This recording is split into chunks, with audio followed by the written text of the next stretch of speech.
Then they compelled a certain man, Cyrene a Syrian, the father of Alexander and Rufus, as he was coming out of the country, and passing by to bear his cross. And they brought him to the place Golgotha, which is translated place of a skull.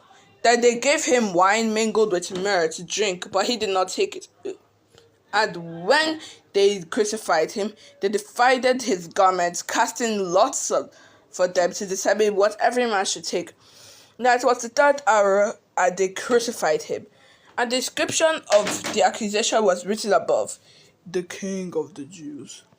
With him, they also crucified two robbers, one his right and one his left.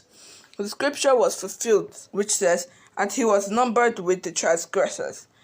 And those who passed by blasphemed him, wagging their heads, saying, Aha! You who destroyed the temple and built it in 3 days, save yourself and come down from the cross. Likewise, the chief priests, also mocking among themselves with the scribes, said, He saved others, yet he cannot save. Let the Christ, the King of Israel, descend now from the cross, that we may see and believe. Even those who were crucified with him reviled him. Now when the 6th hour had come, there was darkness over the whole land until the 9th hour. And at that 9th hour, Jesus cried out with a loud voice, saying, Eloi, Eloi, Eloi, lama sabachthani, which is translated, my God, why have you forsaken me? Some who stood by, when they looked at him, said, Look, he is calling for Elijah. Then someone ran and filled a sponge full of sour wine and put it on a reed and offered it for him to drink.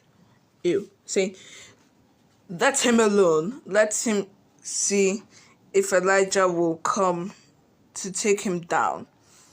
And Jesus Christ breathed with a loud voice and breathed his last.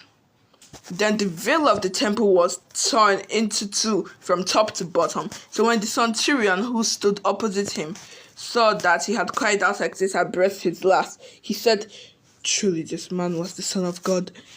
There were also women looking from afar, among whom were Mary Magdalene, Mary the mother of James the Less, and of Joseph and Salome, who also followed him and ministered to him when he was in Galilee, and many other women came up with him to Jerusalem.